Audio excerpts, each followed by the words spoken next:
నమస్కారం. New Prajasakti news channel కి స్వాగతం. మొహరం వేడుకల్లో ప్రాచీన కళలు మండల కేంద్రమైన వెల్దుర్తిలో మొహరం పండుగను పురస్కరించుకొని ప్రాచీన కళలు వెలుగులోకి వచ్చాయి.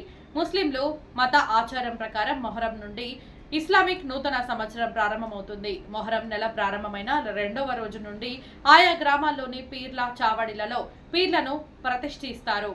7వ తేదీన చిన్న సర్కస్, 8న మధ్య సర్కస్, 9న పెద్ద సర్కస్ నిర్వహిస్తారు. చివరగా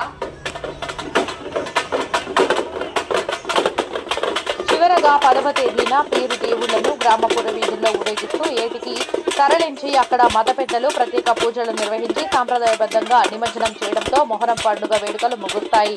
గతంలో మొహరం పండుగ సందర్భంగా ఆయా గ్రామాల్లో కొందరు యువకులు పెద్దపులి, కోటెస్కం, శూర్పణక్క తదితర ప్రాచీన కళల వేషాలు వేసేవారు. ప్రస్తుత కంప్యూటర్ కాలంలో ఇటువంటి వేషధారణ వేసేవాళ్ల సంఖ్య తగ్గిపోయింది.